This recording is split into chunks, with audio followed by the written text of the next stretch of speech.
Kanchipuram వకుడా silks నాణ్యత మా ప్రాధాన్యత. మదీనాగూడ, మియాపూర్, హైదరాబాద్ లో త్వరలో శుభారంభం.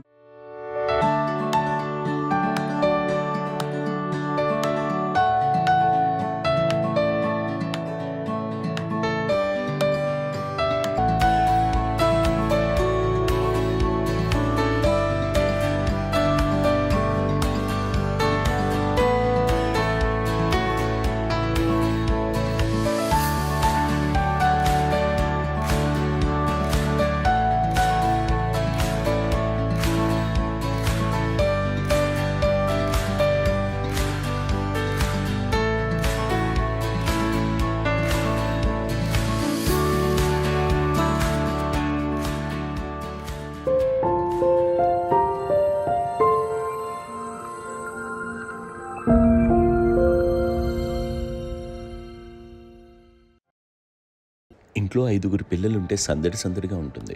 ఈ 5గురు పిల్లల్లో ఎవరు ఎక్కువ అల్లరి చేసేవాళ్ళు?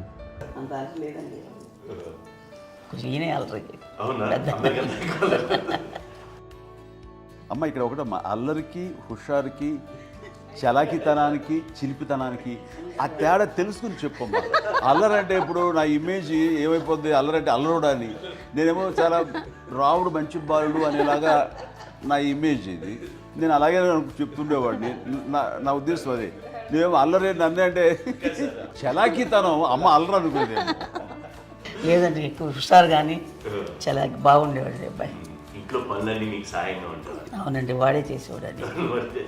అది ఇంట్లో ఎవరు ముట్టుకునేవాడు కాదు. మా నాగబాబు అస్సలు ముట్టుకునేవాడు కాదు. అన్నిటికీ నాకు ఆయన సహాయమే పాపం. నాన్న ఆయన ఉద్యోగం వెళ్ళిపోయారు. నేను పాక్కుంటూ అలాగా వెళుతూ వెళ్ళిపోయాను. నాకు తెలియదు. తర్వాత అమ్మ చెప్తుంటే లేదుగా మాత్రం కొన్ని కమ్మర కోళ్ళు ఉంది. ఒక అది పెట్టి అది వెళ్ళి కూర్చోతా ఏడుస్తున్నాను రోడ్డు మీద. వెళ్ళేసరికి వాళ్ళు 3 years సో నన్ను వాళ్ళు తీసుకెళ్ళి వాడు కమ్మరకులో కూర్చోబెట్టాడు. ఇక్కడికి ఏడుస్తున్నాను, ఎవరి పిల్లడో తెలియదు వాళ్ళకి. సో అది ఒక గంట పోయిన తర్వాత అమ్మ ఎత్తుకుంటూ వాడు వచ్చి వాడు చిన్నబిడ్డ చూస్తారు మొత్తం తెచ్చి అది వాడు చూసి ఈ అబ్బాయి అన్నారు. కాదు అనేసింది. అది అంటారు సంగతి చూడమ్మా, ఈ అబ్బాయి మా అబ్బాయి అని. ఏంటమ్మా అంటే ఆ కమర్గోలులో కింద కూర్చోబెట్టాడు కదా, బస్ అంతా పూజేసుకున్నాగా అయిపోయింది. అంటే రంగని కాదు కానీ ఆ కమర్గోలులో కూర్చోబెట్టడానికి ఆ మసిగిస్తూ ఇంకా నలవైపోయింది. అంత నలుపుడేసాడు నా బిడ్డ కాదని అమ్మ వెళ్ళిపోబోతుంది. మళ్ళీ డౌట్ చాయింది. అది ఆవు నేను నా బిడ్డని తీసుకెళ్ళింది. అప్పుడే చేశాడు కాడీస్ కట్టిందో డౌట్ నాకు.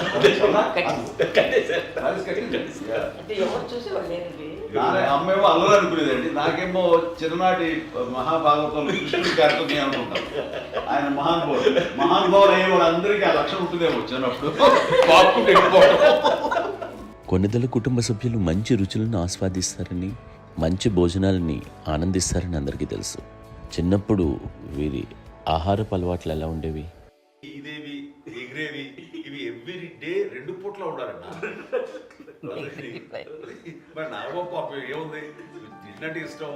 మరి అన్ని రకాలుగా నాన్న కోసం చేసి పెడుతుంటే మరి తను ఇష్టపడక ఆ తర్వాత లేకపోతే కోపడక ఎలా ఉంటాడు చెప్పండి. 5గురు పిల్లలు అయినా అమ్మా నాన్నలు కొంతమంది పైనే ఎక్కువ దృష్టి పెడతారు. ఈ 5గురిలో మీరు ఎవరి మీద ఎక్కువ ఫోకస్ పెట్టేవాళ్ళు? కళ్యాణ్ బాబు అండి. వాడంటే బాగా, అంటే వాడు ఏది తినేవాడు కాదు అసలు. ఆడికి ఏది తింటాడని ఇప్పుడు వాడికి నచ్చకపోతే, ఇప్పుడు నేనైతే నచ్చకపోతే చాలా గోల్ చేసేవాడిని. అన్నయ్యకేమో చాలా అన్నయ్య ఏది పెట్టినా తినేవాడు, అసలు అడ్జస్ట్మెంట్ తింటానండి. నాకేమో నచ్చకపోతే చాలా గొడవ పెట్టేవాడిని. తిండి ఇది ఒక అన్నం, ఇది ఒక కూరలు అని వెళ్ళిపోయేవాడిని. అమ్మకు అమ్మతో తిట్టి నాకు వెజిటేరియన్ ఎలర్జీ ఉండేది, అంటే చిరాకు అనమాట.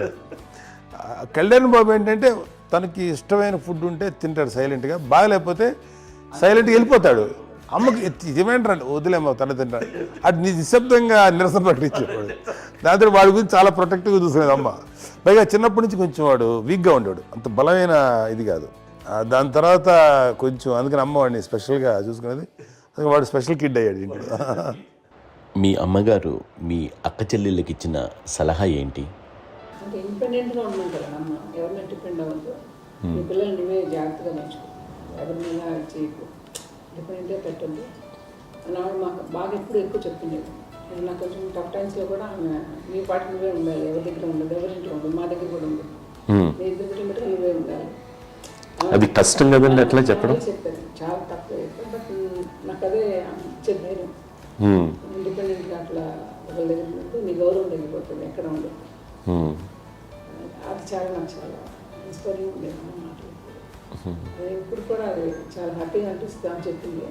అంతే కదా, ఇప్పుడు మనకి ఏదైనా రోగాలు వస్తే చేసేస్తాము, దాన్ని బాధపడుతుంది మనమే.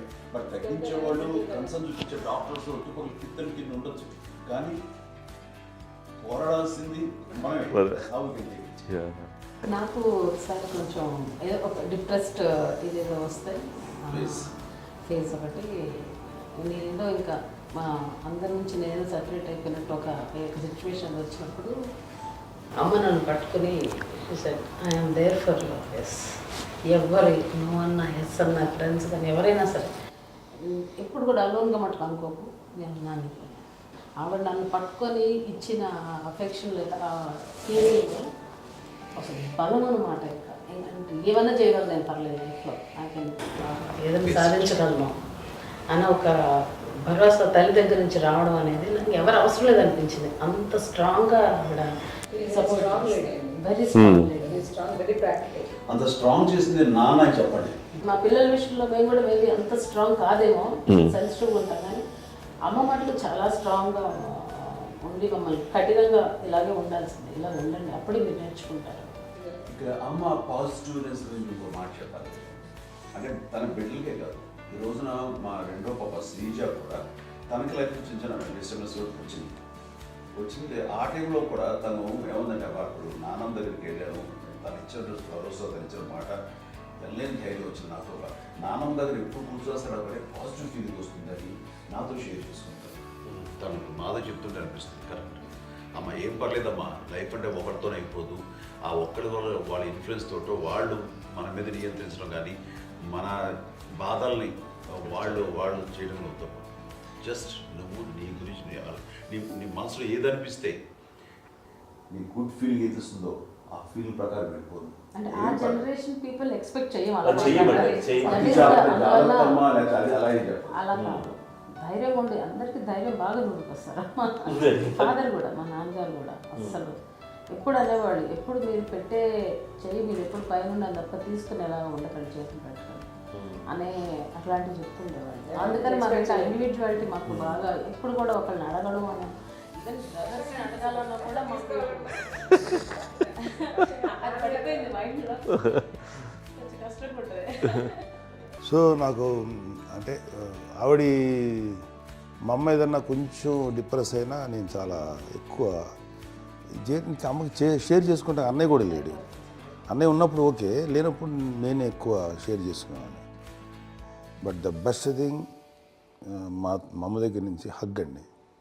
ఈరోజు కూడా మా అమ్మని హగ్ చేసుకోకపోతే అంటే అది నాకు మా అందరిలోనూ, అంటే ఆవిడ పెద్ద చదువుకున్న వ్యక్తి కాదు, పెద్దగా బయటికి వెళ్ళి ఎక్స్పోజ్డ్ కాదు, కానీ ఇవాళ అన్నయ్య కానీ విజయ, మాధవి, నేను, కళ్యాణ్ బాబు ఈ రోజుకి టుగెదర్గానే ఉంటాం. మేబీ మాకు కొన్ని విషయాల్లో నాకు మా మాధవ్కి డిఫరెన్స్ ఆఫ్ ఒపీనియన్స్ ఉండొచ్చు, మా చెల్లికి, మా అన్నయ్యకి అట్లా ఉండొచ్చు, ఉంటుందండి ఫ్యామిలీ అన్న తర్వాత. కానీ ద ఇన్విజిబుల్ బాండేజ్ మా అమ్మ ఇచ్చింది, ఆ లవ్ అండ్ ఎఫెక్షన్, హగ్, అవన్నీ ఆవిడ నాన్ వెర్బల్ అడ్వైజ్ ఏంటంటే అందరూ అలా కలిసి ఉండాలనేది ఆవిడ నుంచి మేము నేర్చుకోవాలి. అది ఇట్స్ ఇస్ నాట్ వర్డ్లీ, అది నోటి మాట కాదు, అది వెర్బల్గా కాదు, నాన్ వెర్బల్గా చెప్పినటువంటి ఇది. సో అందుకని అది మాకు గొప్ప, మేమందరం ఇప్పుడు అలా ఉండడానికి కారణం, అంత కలిసి ఉండడానికి కారణం, మెయిన్ కారణం మా అమ్మ అండి. అది సో అందరూ ఉండాలనేది మా అమ్మ అడ్వైస్. ఇప్పుడు కూడా నేను ఎప్పుడైనా ఏదైనా ఫీల్ అయినా, అన్నయ్య ఫీల్ అయినా, లేదు నాన్న అట్లా వదుకు, ఇట్లా ఉండండి, ఇట్లా ఉండి, ఇప్పటికీ చెప్తుంది. మేము ఎవరైనా ఎప్పుడైనా మా చెల్లితో గొడవపడ్డా అనుకోండి, నేను అట్లా అనకరా అని, ఎట్లాగా అంటే ఏమో లేదులేమ్మా, ఏదో అన్నాను కానీ ఫీల్ అవ్వకమ్మా, మేమందరం కలిసి, ఆవిడని అసలు టెన్షన్ పెట్టవండి మేము. సో అలా అది ఆవిడ నేర్పించింది, అలా కలిసి ఉండటం అనేటువంటి బాండేజ్ని ఆవిడ తన ఒక హగ్తో చెప్పింది. అన్నయ్య సినిమా చూడండి, జాదుకే చెప్పాను కూడా అది మా అమ్మ దగ్గరే ఉందండి. శంకర్ దాదాలో చెప్తాడు చూడండి. ఇప్పుడు మోడ్రన్ వర్డ్స్లో చెప్పాలంటే మీ అందరికీ ఆవిడ ఒక వైఫై లాంటిది. Yes, you can say that. Yes yes. ఇంకొక అడ్వైజ్ కట్టండి, అమ్మ విషయంలో నేను గొప్పగా ఫీల్ అయ్యేది, కానీ చాలామంది పెద్దలు రిటైర్ అయిపోయి విశ్రాంతి తీసుకుంటున్నటువంటి పెద్దలందరూ కూడా ఆచరించే విధంగా ఒక విషయాన్ని నేను గమనించాను. ఇప్పుడంటే నా దగ్గర ఉంటుంది కాబట్టి ఉన్నాను. అమ్మ విడిగా ఇంకొక ఇంట్లో ఉండేది. ఇన్ని సంవత్సరాలు నాన్నగారు పూర్వం దగ్గర నుంచి ఉండేది. 5 సంవత్సరాలు ఒంటరిగా ఉండి నన్ను బిడ్డలందరూ ఎవరు మానవులు వెళ్ళిపోయారు, నేను ఒంటరి అయిపోయాను అన్న ఫీలింగ్ అమ్మకు ఎప్పుడు ఉండేది కాదు. తర్వాత బిడ్డలు ఆయా వాళ్ళ టైం బట్టి వచ్చి చూసుకుంటే సరిపోతుంది. అది వారమా, నెలక, 2 నెలక, అసలు ఒకసారి రాలేని పరిస్థితిలో ఉంటుంది. 5-6 నెలల పాటు ఇదే ఊళ్ళో ఉండి పక్క విధుల్లో ఉండి ఎవరి పనులు వాళ్ళు బిజీగా ఉండి, ఎవరి షూటింగ్ వాళ్ళు బిజీగా ఉండి, ఎవరి ప్రొఫెషన్లో వాళ్ళు బిజీగా ఉండి, ఎవరి ప్రొఫెషన్లో వాళ్ళు బిజీగా ఉండి, తన సంసారం తను బిజీగా ఉంటాను. ఒకసారి అమ్మ ఏమి ఫీల్ అయ్యేది కదా, ఏంటమ్మా రావట్లేదు, అసలు పట్టించుకోవట్లేదు ఏంటి అంటే, అంతేలేమ్మా అని ఇలాంటి నిరసన మాటలు కానీ, ఈసరింపు మాటలు కానీ, లేకపోతే న్యూనతాభావం కానీ ఇలాంటివి ఎప్పుడు అమ్మకు లేవండి. వచ్చారు అబ్బాయి ఏం చేసి పెట్టడా చెప్పండి అంటూ చాలా పాజిటివ్ ఉండి, ఇప్పటికీ కూడా తను సపరేట్ కిచెన్ మా ఇంట్లో మిగతా ఉంటుంది వేరే కిచెన్. ఎందుకంటే అమ్మకి మోస్ట్ స్ట్రెస్ బస్టర్ వచ్చేసినా లేకపోతే ఏదో రిలీఫ్ ఏంటంటే తన కిచెన్లో కూర్చొని వండుకు తింటాం, వండి అందరికి పెట్టాం. ఇప్పటికీ కళ్యాణ్ బాబు అక్కడక్కడ తిరిగేసి ఎక్కడో చేసి నిరసనలు చేసి అన్ని రకాలు చేసి వస్తే అమ్మకి చాలా జాలి. ఆడేదో ఇంక మేము గుడ్లా కష్టపడుతున్నాం కానీ ఆడి ఎంటలో వెళ్ళేదో మీ టీవీలో వాటిలో అది ఎక్కువగా చూపించేసరికి వాడే కష్టపడతారు, మేము కష్టపడలేదు ఫీల్ అమ్మకి. అందులో వాడు రాగానే ఎలా వచ్చావా అని అమ్మ ఎక్కడ కళ్యాణ్ బాబు ముందు అమ్మను కానీ ఎక్కడ కళ్యాణ్ బాబు తను ఎక్కడ ఉంటాడు, ఏ ఉంటాడు తెలుసు. అది చూస్తారు ఎక్కడ తను వాడికి ఇష్టమైన బిర్యానీ అవి చేసి చక్కగా పంపించి అన్నీ చేస్తుంది. అట్లాగా బిడ్డలకి పెట్టడమే తప్ప బిడ్డల నుంచి ఈ వయసులో ఎక్స్పెక్ట్ చేయడం లేకపోగా కొంచెం పట్టించుకోవట్లేదు అనే ఒక న్యూనత భావంలోకి వెళ్ళిపోయి సైకలాజికల్ డిప్రెస్ అయ్యే మదర్ మాత్రం కాదు. ఆ రకంగా మాకందరికీ భరోసా. మేము కూడా పెద్ద అయినా బిడ్డలు వాళ్ళ ప్రవృత్తి ఉద్యోగరీత్యా వాళ్ళ వృత్తిరీత్యా వాళ్ళు దూరం అయిపోయి మనల్ని చాలా కమ్యూనికేషన్ గ్యాప్ వచ్చినా సరే బిడ్డలు నాకు దూరం అయిపోయి పట్టించుకోవట్లేదు. ఇలాగే చూసావా వెళ్ళి ఎంత ఇదిగా వదిలేవాళ్ళు గురించి ఇప్పుడు ఏమైపోయాను అన్న ఇంత కించెం బాధపడలేదు వాళ్ళకి అంటూ నెగిటివ్ సైడ్ ఆలోచించే విధానం లేనే లేదు. అది మా అందరికి ఎంత కంఫర్టబుల్ అంటే అంతే కదా. చూసుకోకపోతే మాధవ్ చూసుకుని మాధవ్ లేకపోతే నాగబాబు వెళ్తుంటాడు కడియడం వల్ల మా విజయ్ చూసుకుంటున్నది సరే, నాకు కళ్యాణ్ బాబు తను చూసుకుంటుంటాడు. ఇలా ఎవరో కూడా వెళ్తూ ఉంటాం. అమ్మ మాత్రం అది వెరీ గుడ్ హెల్దీ. నేను చాలా మంది తల్లిదండ్రులు చూశాను, వాళ్ళు చాలా ఇబ్బంది పడుతూ ఉంటారు. పట్టించుకోవట్లేదు, మేము అర్థం చేసుకోగలము కానీ వాళ్ళు వస్తే బాగుంటుంది కదా అనేది ఉంటుంది. ఫీల్ అవుతారు. అవును, అలాంటి ఫీలింగ్ ఏం లేదు. పైగా బిడ్డలు వస్తే వాళ్ళకి ఏం చేసి పెట్టాలా అనే ఆలోచన. అది వెరీ హెల్దీ. చాలా మంది ఆచరించాల్సిన గొప్ప విషయం అనుకుంటాను. చిన్నప్పుడు అన్ని ఆనందాలేనా, మర్చిపోలేని దుఃఖాలు కూడా ఏవైనా ఉన్నాయా? అమ్మ చెప్పాలంటే ఓపికకి, గృహిణిగా తన బాధ్యతలు నిర్వర్తించడానికి అండ్ అన్ని రకాలుగా టేకింగ్ కేర్. దీనికి ఒక మంచి ఉదాహరణ నేను చెప్పగలను. అది తలుచుకున్నప్పుడు నాకు చాలా ఉద్యోగంగా ఉంటుంది, నాకు చాలా కంటితలు వచ్చేస్తుంది. అమ్మకి మేము 5 బిడ్డలు అండ్ పురిట్లోనూ 1 year పెరుగో 2.5 years పెరుగో 3 బిడ్డలు చనిపోయారు. నాకు గుర్తెరిగి పొన్నూరులో నేను 6th class చదువుతున్నాను, 6వ తరగతి. అప్పుడు రమణ అనే ఒక అమ్మాయికి 2 years. రమణ అంటే మా ముగ్గురికి కంటే పెద్దది, మా కంటే పెద్దది, కళ్యాణ్ బాబు కంటే పెద్దది, మాకంటే మధ్యలో పిల్ల. తనకి అప్పట్లో మా నాన్నగారు ఉద్యోగరీత్యా క్యాంప్కి వెళ్ళిపోతుండేవారు. ఏమి ఉంటుంది నాన్న చెప్పాలంటే ఫుడ్లో కష్టపడేవారు, ఇంకా నాన్న చెప్పినాడు కదా, నాగబాబు చెప్పినట్టు. కానీ ఇంటి బాధ్యత, ఇంటి పనులు, రోగాలు వచ్చిన రుచులు వచ్చిన హాస్పిటల్కి తీసుకెళ్ళాలన్నా ఏదైనా సరే అమ్మే పడేది. ఆ శ్రమ తీసుకున్న టైంలో అమ్మకి అసిస్టెంట్కి నేను సహాయపడుతుండేవాడు. అమ్మ నాకు ఫ్రెండ్స్ ఆడుకోవడం అలా నిజంగా ఎప్పుడు నాకు గుర్తేది, నాకు తెలియదు ఫ్రెండ్స్తో తిరగడం అని సేపు అమ్మ పట్ల ఉండేవాడు. అలాంటి నేను ఆ పిల్లకి బ్రెయిన్ ఫ్యూర్ వచ్చింది. ప్రభుత్వ ఆసుపత్రి పొన్నూరులో ఆ పిల్లని చేర్పించినప్పుడు 2-3 days అయిన తర్వాత ఒక బ్యాడ్ న్యూస్ వినాల్సి వచ్చింది. తెల్లారికి కాన్షియస్ లేదు, పోయింది. ఏం చేయాలో తెలియదు. అమ్మ వయసు చిన్నదే. ఇద్దరు తీసుకుని ఆ బిడ్డల్ని ఒళ్ళో పెట్టుకుని శవాన్ని, డెడ్ బాడీని రిక్షాలో ఇంటికి వెళ్ళడం ఇప్పటికీ నాకు గుర్తు ఆ విజువల్స్. అండ్ నాన్నకి తెలియదు ఏ విషయం, నాన్న ఎప్పుడు వస్తారో తెలియదు, ఎలా కమ్యూనికేట్ చేయాలో తెలియదు. అది తీసుకుని వెళ్ళిన తర్వాత ఇంట్లో పడుకోబెడుతుంటే ఏం చేయలేదు. చుట్టుపక్కల ముస్లిం సోదరులు ఉండేవాళ్ళు, ఫ్యామిలీస్. అంటే మసీదు, పొన్నూరు మసీదు పక్కనే మా ఇంట్లో ఆనుకుంది. ఆ ఇంట్లో అందరూ వచ్చి చూసేవాళ్ళు, వాళ్ళే హెల్ప్ చేసేవాళ్ళు. ఏం చేయాలో తెలియదు. నెక్స్ట్ రిచువల్స్ ఎలా చేయాలో, కంపకాలు ఎలా చేయాలో తెలియదు. తను చిన్నది, మిగతాందరూ పరిసరులే. సో అలాంటి పరిస్థితుల్లో కమ్యూనిటీ వచ్చినప్పుడు చుట్టుపక్కల వాళ్ళు మీరు వచ్చి చేయాల్సిన కార్యక్రమాలు చేశారు. ఆ సమయం నాకు ఎక్కడో కమ్యూనికేట్ చేసి డిపార్ట్మెంట్ ద్వారా నాన్న వచ్చేసరికి అన్నీ అయిపోయింది. ఇప్పటికీ నాకు ఎందుకంటే మేము ఇలా ఎన్ని పురుషులు ఎన్నుకుంటున్నామంటే ఎలాంటి ఇది లేకుండా జాగ్రత్త అనే ఒక హెచ్చరికలాగా చేస్తూ అండ్ పంపించాలని సపోర్ట్ చేశాను. అండ్ ఇప్పుడైతే నా మీద నమ్ముకుంటే నేను ఏ నిర్ణయం తీసుకున్నా మరో మాట. అండ్ తనకి హాస్పిటల్ పెద్ద ఫోబియా. నేను ఎక్కడికైనా వస్తాను హాస్పిటల్. ఈ మధ్యకాలంలో సరే అమ్మకి మోకాల ఆపరేషన్ జరిగింది. అమ్మను కొంత బాధపడుతున్నావు, అసలు ఈ రోజున వచ్చిన మెడికల్ అడ్వాన్స్మెంట్లో నీకు అసలు ఏ బాధ తెలియకుండా మోకాల ఆపరేషన్ రీప్లేస్ చేస్తారు అని వీళ్ళందరూ చెప్పడానికి భయపడతాను. ఎందుకంటే ఫస్ట్ ఎలా నాకు సపరేట్ అవుతాను, ఎలా చెప్పాలి తెలియదు. ఒక్క వీళ్ళంతా కలిపి నీ మాట వింటుంది, ఎవరి మాట మీద నువ్వు చెప్తే వింటుంది. సరే నేను చెప్పాను అంతే. ఏదో 4 పావు ముందు ఎలా ఉన్నారా సరే ఇష్టం రా. లేదులే మా ఊరికి పర్లేదు అన్న. మళ్ళీ ఇంటికి వచ్చాక మళ్ళీ ఇంకొక తెప్పించి మిషన్ తెప్పించి మళ్ళీ టెస్ట్ చేయించి అందరూ బాగుంది, ఏమి లేదు అన్న తర్వాత అప్పుడు పుస్తకంతో పడ్డాడు. ఏదో ఉంది, మామూలు టెస్ట్ చేయించాలని చెప్పి శ్రద్ధ ఎక్కువ. మీ పిల్లలకి సంగీతం, డాన్స్ నేర్పించారని విన్నాం, అది నిజమేనా? దానికేమో డాన్స్ నేర్పించడం కాదు, అది నేర్చుకోలేదు, నాకు వచ్చేసి. ఇప్పుడు డాన్స్ స్టార్ ఎదిగారంటే అది మా పెద్ద చెల్లి విజయ కారణం. అప్పుడు తనకి 5 ఏళ్ళు, నాకు 9 ఏళ్ళు ఉంటాయి. 10-11 ఏళ్ళు ఉంటాయి నాకు. బాపట్లనా? సో బాపట్ల చాలా చిన్నది, 5 ఏళ్ళు.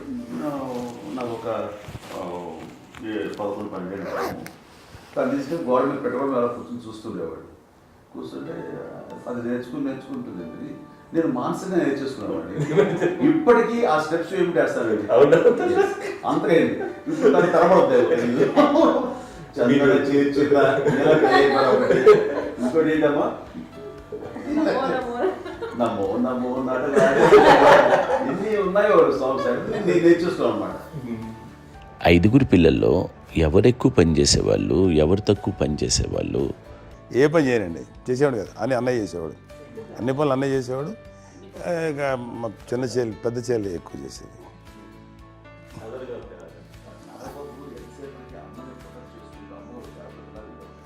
అదే అబద్ధం అండి, అది అన్నయ్య నన్ను గౌరవంగా మాట్లాడుతున్నాడు కానీ అన్నయ్య అవుట్ ఆఫ్ ప్రొటెక్షన్ మాట్లాడుతున్నాడు కానీ, అవుట్ ఆఫ్ మాట్లాడుతున్నాడు కానీ అసలు ఎప్పుడు ఏ పని చేయలే. లేదు ప్రామిస్ అండి, ఏ పని చేసేవాడు కాదు. మా ఇద్దరికి మధ్యలో పాపం అన్నయ్య చాలా పని చేసేవాడు. ఎంత పని చేసేవాడు, నేను ఇచ్చిన తర్వాత మళ్ళీ నాకు ఏదైనా చిన్న పని చెప్తే అది కూడా నువ్వే చేయనివ్వండి. ఆ కోపం వచ్చేది, కోపం వచ్చి ఒకడు కొట్టేవాడు. కొడితే కోపం వచ్చేది తప్ప నేను వెళ్ళేవాడిని కాదు. అమ్మకి ఎప్పుడు ఏంటంటే ఒక ఇదే పని చేయడని, అంతే. నిజంగా ఏ పని చేసేవాడిని కాదు. అవునా? లేదు లేదు లేదు మహాప్రేమ.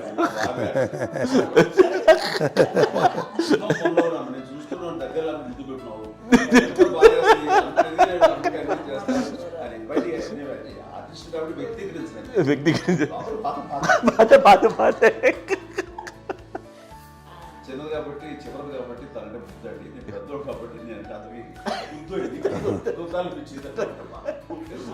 ఎక్కువ కష్టపడింది కానీ మా నాన్నగారి చేతిలో ఎక్కువ, అంటే నాన్న బాగా కోపం ఎక్కువ అనుమానించింది కానీ అన్నయ్య పాపం బాగా దొరికేసేవాడు పాపం. ఒకసారి అంటే మరి మాకే అనిపి ఏంటి ఇంత దారుణంగా ఉంది నాన్న మీద కోపం వచ్చేది నాకు. నాన్న మీద కోపం వచ్చేది, వాళ్ళని చూసి బాధ అనిపించేది. అమ్మాయి ఏమనేది కాదు. సరే అయినా సరే ఎప్పుడు కూడా పోనీ అంది చేసినా మళ్ళీ తను హైపర్ యాక్టివ్ అన్నయ్య ఫుల్. ఇప్పటికీ ఉన్నాడు. ఇప్పుడు ఈ రోజు కూడా అదే అన్నయ్య సేమ్ హైపర్ యాక్టివ్. యూజువల్గా పెద్ద కొడుకు కొంచెం అంటే సూపర్గా ఒక నిదానంగా ఉంటాడు అంటారు. బట్ అన్నయ్య దాని జస్ట్ ఆపోజిట్. యూజువల్గా ఆఖరి పిల్లలు హైపర్ యాక్టివ్ ఉంటారు, అన్నయ్య పుట్టడమే భయంకరమైన హైపర్ యాక్టివ్. ఒకప్పుడు అమ్మాయిల్ని ఎక్కువగా బయటికి పంపించేవాళ్ళు కాదు, అబ్బాయిల మీద కూడా అనేక ఆంక్షలు ఉంటూ ఉండేవి. మీ పిల్లల్ని అలా ఆంక్షల మధ్య పెంచారా, లేకపోతే పూర్తి స్వేచ్ఛనిచ్చారా? అంటే మాకు మా నాన్నగారు కానీ మా అమ్మగారు కానండి మాకన్నా చాలా బ్రాడ్ మైండ్ ఉన్న వ్యక్తులండి. ఎందుకంటే పిల్లలు ఎక్కడన్నా బయటకు వెళ్తే ఇప్పుడు మేమైతే భయపడిపోతాం. మా విజయ్ కానీ మా చిన్న చెల్లి అన్నయ్య నేను అందరం కూడా ఇవాళ ఉన్న పరిస్థితిలో వాళ్ళు ఎప్పుడు భయపడేవాళ్ళు కాదండి. ఎక్కడికి వెళ్తాను నీళ్ళని ఇచ్చేవాళ్ళు, లేట్ అయినా సరే ఏమనేవాళ్ళు కాదు. లేకపోతే ఏదైనా మోటార్ బైక్లు వేసుకున్నాం, లేకపోతే కారులో ఎట్లా పడితే ఎట్లా వెళ్ళినా సరే ఏమనేవాళ్ళు కాదు. వాళ్ళు తెలియకుండానే మాకు ఒక ఫ్రీడమ్ ఇచ్చారండి. సో దట్ అదే ఆ ఫ్రీడంలో భాగమే అన్నయ్య కానీ ఇండస్ట్రీకి వెళ్ళాలంటే కూడా ఒక వ్యక్తి ఒక కొడుకు ఒక గొప్ప కెరీర్ని పర్సూ చేసుకుంటూ వెళ్తున్నప్పుడు నాన్నగాని అమ్మగానే ఓపెన్ మైండ్ తోటి అసలు నువ్వు వెళ్ళినా ఎంతకాలం వెళ్తావచ్చు, నువ్వు ప్రయత్నించని చెప్పి అలా వదిలేశారండి. అన్నయ్య కూడా ఏంటంటే మోస్ట్ రెస్పాన్సిబుల్గా వెళ్ళి చాలా మేజర్ అమౌంట్ అన్నయ్యకి కూడా పెద్ద అమ్మకు వందలు ఇచ్చేది కాదు. కరెక్ట్గా ఆ ఇన్స్టిట్యూట్లో చదువుకునేటప్పుడు ఎంత ఇవ్వాలో కరెక్ట్గా ఇచ్చేది. తనకి ఎక్స్ట్రా ఖర్చు పెట్టుకుంటే అంటే అట్లా ఉండేది పరిస్థితి. అంతే కదా, అంత జాగ్రత్తగా అన్నయ్య కూడా అంత రెస్పాన్సిబిలిటీగా రెసిప్రోకేట్ అయ్యి చేసి అందువల్ల మా అమ్మ నమ్మకం మా అమ్మగారి మా నాన్నగారి నమ్మకాన్ని అన్నయ్య ఎప్పుడు అది వాడు ఇంత నమ్మకానికి 10 times ఇచ్చాడు. ఏ వయసెస్ వైపు కానీ ఏ అలవాట్ల వైపు కానీ ఎందులో ఇండల్జ్ అవ్వకుండా నాకు నేనుగా నియంత్రించుకుంటూ సరైన మార్గంలో వెళ్ళేలాగా నాకు వెళ్ళడానికి లోపల ఆ స్ట్రాంగ్ థాట్ అడగగానే వాళ్ళు రెసిస్ట్ చేస్తే ఇచ్చానని ఆపేశారు అని ఏదో చిన్న రిలక్టెంట్ ఫీలింగ్ ఉంటుంది. వాళ్ళ మీద చిన్న కోపం నిరసన ఉండేది. వాళ్ళు అలా లేకపోవడానికి వాళ్ళు వెంటనే అడిగిన వెంటనే జాగ్రత్త అనే నిర్ణయం ఉండేది. కానీ జాగ్రత్త అని హెచ్చరిక చేయడంతో నాకు మరింత బాధ్యత తిరిగి గుర్తు తిరిగి నేను నడుచుకుంటూ వెళ్ళాను. కాబట్టి అది నాకు ప్లస్ అయింది వాళ్ళ దగ్గర. అంటే మదర్ అంటే తల్లినే కాదు, మదర్ ఫిగర్ ఎవరిచ్చినా సరే అది నానైనా తల్లితో సమానం అనుకుంటాను. నాకు చెప్పినట్లుగా అట్లాగా అలిసిపోయి వచ్చిన నాకు కాళ్ళు నొక్కుతుంటే నాకు భయం వేసేసేది. ఆ తర్వాత పడుకో గమనించేవాడు, అది కూడా కోపం. అంటే ఉదాహరణ అంటే మళ్ళీ అదే నాకు తిడతారు, ఎందుకు కాదు పడుకుని ఎక్కడ నిద్ర వస్తాయండి నాన్న అంటే. సో ఆ రకంగా నాన్న తన ప్రేమను చూపిస్తుంటాను. ఆ తర్వాత గోండా టైప్లో కూడాను నేను ట్రైన్ కింద వెళ్తుంటే నాన్న అక్కడే ఉన్నారు, రాజమండ్రి దగ్గర ప్రాంతంలో. ఆయన చాలా కోపం చేస్తుంది, ఇలాంటివి చేస్తుంటావు నువ్వు, ఏదైనా అయితే ఏంటి అనేది చెప్పి. ఏం పర్లేదన్నా ఏమవుతుందో అన్ని రకాల సేఫ్టీ అన్ని రకాల జాగ్రత్త తీసుకున్నాం. ఈ రోజు ఉన్నది సేఫ్టీ అప్పుడు లేదు. అయినా సరే రేపు పొద్దున నీ కొడుకులు ఇలాంటి పరిస్థితులు నీకు తెలిసి వస్తారు అప్పుడు అనేవాడు. ఎన్నిసార్లు అనేవాళ్ళు నాకు నిజంగానే మగధీర టైంలో గుర్ర వ్యక్తుని ఆ రోడ్డు మీద పడిపోయేది అని అన్నప్పుడు ఆ ఫస్ట్ టైం ఆ ఫీలింగ్ కలిగింది. అలాగే పీటర్ హెయిన్స్ అనేవాడు ఫస్ట్ మగధీరలో జంప్ చేస్తారు, మోటార్ బైక్ జంప్ చేసినప్పుడు ట్రైల్లో పీటర్ హెయిన్స్ అంత హైట్ నుంచి 20 feet 25 feet హైట్ నుంచి పడిపోయి మొత్తాన్ని బోన్స్ ఇరగొట్టుకుని వాడు 7 నెలల పాటు వాడు హాస్పిటలైజ్. అది వీడైతే ఏమో తలుచుకుని భయం వేసేసేది. అప్పుడు నాన్న గుర్తుకు వచ్చేవాడు, ఓహో వాళ్ళ టెన్షన్ ఇంతే లేదు, మనకి మన కొడుకు వస్తే తెలియదు ఈ మాట నాన్న ఎప్పుడు అన్నారని అనిపిస్తుంది. Sweet memories my. అత్త కోడళ్ళ మధ్య అనుబంధం ఎలా ఉంటుంది? సురేఖ్ గారితో మీకున్న అనుబంధం గురించి చెప్తారా? మాకండి కోడలు కాదండి, నా కూతురండి. అంత బాగుంటాం మేమిద్దరం కూడా.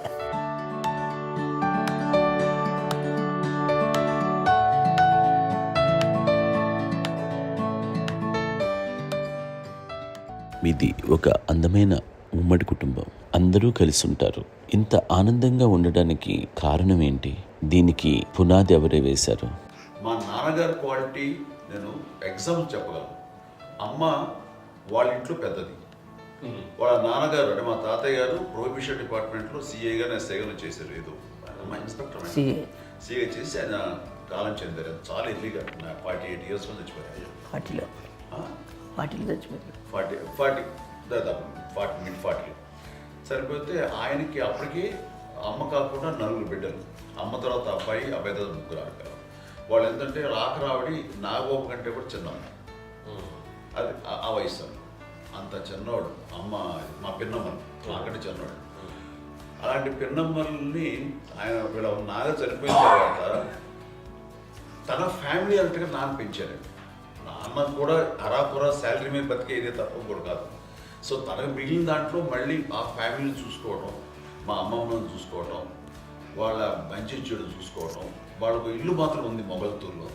ఆ ఇంట్లో వాళ్ళు అద్దెకు వస్తే ఆ కొంచెం డబ్బు నానిచ్చే డబ్బు, అక్కడ పొలం కొనిచ్చారు. ఆ పొలం ఇచ్చే డబ్బుతోటి అంతా బాగా చూసుకోవాలి తన ఫ్యామిలీ లాగా. కాబట్టి నాన్న ఫస్ట్ సూత్రధారి. అమ్మ కూడా ఫ్యామిలీ బాండింగ్, టుగెదర్నెస్ అనేది స్ట్రాంగ్గా ఉండటానికి నాన్న ఏర్పాటు చేసినటువంటి బీజం. అది అమ్మ కంటిన్యూ చేస్తుంది. మేము ఇవన్నీ చూసి మేము నేర్చుకుని మేము టుగెదర్ అంటున్నాను. అందునే we are very rich in terms of emotional bonding. ఎవరికి ఏ కష్టం వచ్చినా, ఎవరికి ఏది ఇబ్బంది వచ్చినా సరే మొత్తం అందరం గురిపోతాం. ఏ లెవెల్గా వెళ్ళిపోయి మోర్ సపోర్ట్ చేస్తాం. అంటే వీ డోంట్ ఎక్స్పెక్ట్ ఇంకే అంతకుమించి ఏముంది. ఒకరినొకరు భరోసా. అది మా ఫ్యామిలీ మేము వెరీ స్ట్రాంగ్ అని చెప్పాలి. పెద్దవాడు కాబట్టి అవకాశం నాకు వచ్చింది కాబట్టి అమ్మా ఇది ఎప్పుడు ఎవరు కొన్ని విషయాలు నాగబాబు సపోర్ట్గా ఉంటాడు. నాగబాబు ఉండి వాడు ఉంటాడు భరోసా. అలాగే ఆడపిల్లలు. మీ అందరిలోనూ అమ్మని ఎవరు ఎక్కువ జాగ్రత్తగా చూసుకుంటారు? ఎందుకంటే ఎగ్జాక్ట్లీ మేము కూడా గమనించలేని సున్నితమైనటువంటి ఇష్యూస్ లైక్ హెల్త్ విషయం కానీ, అమ్మ మూడు కానీ, అన్నయ్య ఎంత క్యాజువల్ ఎంత బిజీ ఉన్నా ఒక అమ్మాయి ఉంటుంది.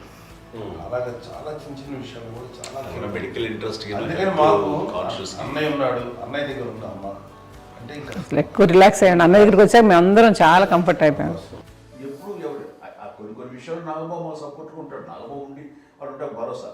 అలాగే ఆడపిల్లలు ఇట్లా ఒకరినొకరు కాంప్లిమెంటరీ టు ఈచ్ అదర్ అండి. అది ఒక్కరు కాదండి. అది వాళ్ళు ఆమె చూపించే ప్రేమగా నేను చెప్పగలను. కానీ బట్ దీని అందరూ సూత్రధారి నాన్న తర్వాత అది అమ్మ మెయింటైన్ చేస్తారు.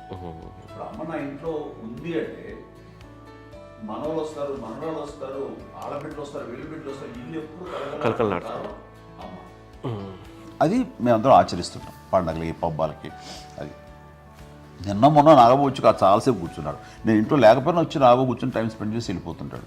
అలాగే చెల్లెలు ఇద్దరు ఆల్మోస్ట్ ఎవ్రీడే మాత వస్తుంటుంది, తను కూడా వస్తుంది. నిన్న సాయంత్రం కూడా వచ్చి ఉంటుంది. అమ్మా మధ్యాహ్నం వచ్చి కదా వచ్చి ఇక్కడే భోజనం చేసుకో అలా ఉంటుందండి. ఈ తరం వాళ్ళకి మీరు ఇచ్చే సలహా ఏంటి?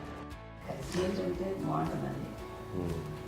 పిల్లలు తల్లి కలిసి అక్క చెల్లెలు తమ్ముడు అందరూ కలిసిపోయి అన్యోన్యం అంతా సంసారం నిలబడుతుంది. లేకపోతే ఏముందండి ఇక్కడ వెళ్ళిపోతారు, విడిపోతే ఎక్కడే పడవాలి అంతే. ప్రేమలు ఇప్పుడు లేవండి, తగ్గిపోయాయి. మెకానికల్ చాలా మటుకు ఏదో ఇంకా వాళ్ళ పనులు చేసుకోవడం ఏదో జరిగిపోతూ ఉందనుకోండి. అంత ప్రేమలు ఎక్కడ లేవండి ఇప్పుడు ఈరోజు. అంటే ఒకప్పుడు ఒకళ్ళకి ఇంకొకళ్ళు భరోసాగా ఉండేవాళ్ళు. అంటే అందరూ కలిసి సపోర్ట్గా ఇది చేయడం. ఎందుకంటే వీళ్ళ పెద్దనాన్నగారి పిల్లలు కూడా ఆయన చూసేవారు. మా నాన్నగారు అన్నయ్య గారు నాన్నగారు వాళ్ళ బిడ్డలు కూడా వాళ్ళ ఇక్కడే బిడ్డలు ఉన్నారు. నేనే పెళ్లి చేశాను. వాళ్ళు కూడా అమ్మే, వాళ్ళ ఆడపిల్లలు కూడా అమ్మే. చూడండి నాన్న ఎట్లయితే తన చెల్లెలు చూసుకున్నారో అట్లే నాన్న తరపు అమ్మగారి పిల్లలు వాళ్ళు చనిపోయారు చెల్లి గారు. వాళ్ళ బిడ్డలకి పెళ్లిళ్ళు, పేరెంటాలు అన్నీ చేసింది అమ్మాయి. అమ్మ అలా చేసింది కాబట్టి అది మాకు మార్గదర్శకం ఉంది. ఇప్పటికీ వాళ్ళు కొంచెం ఒక మాదిరి పరిస్థితి ఉంటే వాళ్ళకి ఇల్లు కూడా పెట్టడం కానీ వాళ్ళకి తగిన సహాయం అంటే కనుక ఎవ్రీ మంత్ మా పెదనాన్న గారి అమ్మాయి వాళ్ళు అప్పుడు 70 వాళ్ళకి ఎవ్రీ మంత్ మా ఇంటి నుంచి మొత్తం వెళ్ళిపోతాం 10,000-15,000 ఎన్నో సంవత్సరాలు వెళ్ళిపోతాను. బ్యాంక్ వచ్చేది ఫస్ట్ అదంతా కూడా మా పెద్దలు వచ్చింది. వాళ్ళు కూడా వచ్చి అమ్మని అంతా ప్రేమలో చూస్తారు, ఇష్టంగా చూస్తారు. అమ్మ ఇందాక చెప్పినట్లు ఇచ్చే మెసేజ్ ఏంటి అన్నది అమ్మ మాటల్లో చెప్పాలంటే బంధాలు, బాంధవ్యాలు అన్నది ఎనలేని ఆస్తిపాస్తులు. సో ఎలాగైతే డబ్బు ఎంత సంక్రమించింది, ఎన్ని ఆస్తులు వచ్చాయి ఫిజికల్గా అనే దాని మీద కంటే కూడా ఇవి ఆస్తిగా తీసుకుంటూ దీన్ని విలువ ఎరిగి గుర్తెరిగి దాని ప్రభావం తెలుసుకుని అది కనుక మనం ఇచ్చిపుచ్చుకుంటే ఫ్యామిలీలో అంటే దాన్ని మించినటువంటి గొప్ప సంపద ఉండదు. కష్టాలు వచ్చినప్పుడు డబ్బు తీరుస్తుంది కాదండి, కష్టం వచ్చినప్పుడు ఒక భుజం తీరుస్తుంది, ఒక చేయూత తీరుస్తుంది. అది మన బ్లడ్ రిలేషన్ మనలో మనకి అది ఉండటం అనేది అదృష్టంగా ఫీల్ అవుతాం. అంటే ఒకసారి అమ్మ చూసి నాకు ఎంత అనిపిస్తుంది అంటే అది ఎవరి ద్వారా సంక్రమించడానికి తన ఆ చెట్టు కొమ్మగా కాబట్టి ఆ చెట్టుకే మనం ఆపాదించాలి. ఎక్కడో మామూలుగా ఉండాల్సిన వాడు ఈ రోజున ఈ స్థితిలో ఉన్నాము, ఇంతమందికి లైఫ్ రావటానికి దోహదపడ్డాము, ఇంతమంది కలిసికట్టుగా ఉండడానికి ఇదైంది. అమ్మని చూస్తుంటే నాకు ఏమనిపిస్తుందంటే అబ్బాయి ఇలాంటి జన్మం మనకు ఎవరికైనా ఉంటుందా? ఇంతమంది మనుషుల చేత కొలవబడేవాళ్ళు, ఆరాధింపబడేవాళ్ళు, అభిమానించబడేవాళ్ళు, ఇంతమంది నా వంశమా, నా సంపద అని అమ్మ ఫీల్ అంత గొప్ప ఫీలింగ్ ఎవరికి ఉంటుంది? మా చెల్లెలు కూడా వస్తే నేను అనుకోవట్లేదు, సూర్య కూడా ఉంటుందని నేను అనుకోవట్లేదు. అలాంటి గొప్పగా ఇది. అండ్ ఆ రకంగా షీఈ్ వెరీ చాలా గొప్ప జన్మ. అమ్మకి చిన్న మానసికంగా చిన్న ఏదో ఒక డిప్రెషన్ అది వచ్చింది. ఏదో నాన్న గుర్తుకొచ్చో, నాన్న లేరనో, లేకపోతే వాళ్ళ అమ్మగారు కూడా అదే టైం చనిపోయారనో, తన దగ్గర ఉంటారు. ఏదో ఉన్నప్పుడు మేము అందరం సపోర్ట్గా ఉండి మా కొన్నా నా దగ్గర ఉందిగా అని చెప్పేసి అప్పట్లో అమ్మ వేరేగా ఉన్నప్పుడు ఒకటే మాట అమ్మ నీలాంటి గర్భం అంటే అంజనమదే గర్భం అని బయట ఎన్నోసార్లు నా ఫ్రెండ్స్ కానివ్వండి, బయట కానివ్వండి, కొన్ని సందర్భాల్లో మీటింగ్లో కానివ్వండి, స్పీచెస్లో కానీ అన్నవాళ్ళు ఎంతోమంది అన్నారు. వాళ్ళ మాట అంటే రీజన్ తెలుసా నీకు? కోటాను కోటల్లో ఎంతమంది తల్లులకు నీకు వచ్చిన అదృష్టం, నీకు లభించినటువంటి గౌరవం ఎంత లభిస్తున్నాము. బిడ్డలు ఎంతోమంది చేత కొనియాడబడుతున్నారు, ఎంతోమందికి సహాయపడుతూ ఆ రకంగా వాళ్ళందరి ఆశీస్సులు పొందుతున్నారు. కానీ ఎంతోమందికి నిరంతరం హెల్ప్ చేస్తూ వాళ్ళ ఇల్లు చూసుకుంటున్నారు. అవి ఆ భగవంతుడు మీరు చేసిన పూజల వలన ఆ భగవంతుడు మన నెక్స్ట్ తరాలకు కూడా మనకి ఇలాంటిది వారసత్వంగా ఇస్తూ అదే రకంగా కొనసాగించేలాగా మాకు అదృష్టాన్ని ఇచ్చారు. ఇంతమంది ఎవరు మీ నుంచి వచ్చిన వాళ్ళే, మీరు ఇది ఎంత గొప్ప గర్భం, ఎంత గొప్ప జన్మ ఇది. అలాంటిది నువ్వు ఇలా అవన్నీ హై లెవెల్లో ఉండాలి ఫీలింగ్స్గా నువ్వు కానీ. అంతే నువ్వు ఇలాగా కుంగిపోవడం ఏంటమ్మా చెప్పినప్పుడు ఇది నీది కాదు, నాది కాదు, నువ్వు నమ్ముకున్న భగవంతుడు నీకు ఇచ్చింది అనుకుంటావు కదా. నువ్వు ఆ భగవంతుడి కృతజ్ఞత తీర్చుకోలేక ప్రతిరోజు ఆయన ధ్యానించు, ఆయన పూజలో ఉండు, నీకు ఆయనే ధైర్యం ఇస్తాడు. అంతేగాని నువ్వు నెగిటివ్ సైడ్ ఆలోచించకమ్మా. మా అందరికీ పాజిటివ్నెస్ ప్రివైల్ చేసిన దానివి, ఇచ్చిన దానివి, అందించిన దానివి. అలాంటి నువ్వు నెగిటివ్ వైపు వెళ్ళిపోకూడదు అంటే అంతే. మళ్ళీ అటుపక్క ఎప్పుడు గెలలేదు. ఆంజనేయ స్వామి భక్తి ఆయనలో ప్రవేశపెట్టి చెప్పాలంటే ఆయనకి నేనే నేను నన్ను దేవుడి ఇంట్లో నేనే ఇంటర్వ్యూస్ చేస్తాను. నానంత ప్రగాఢంగా నమ్మి ఆయన దానివల్ల లబ్ధి పొందారు. ఆయన అందులో మమ్మల్ని మించిపోయిన స్టేజ్కి వెళ్ళిపోయారు. ఆయనతోటి ఆంజనేయ స్వామితో ఇంటరాక్ట్ అవుతూ అట్లా ఆయన నన్ను నమ్ముకుంటుంది. ఆయన నానంటారు అంతా నా గురువు, నా పెద్ద కొడుకు పెద్దోడే.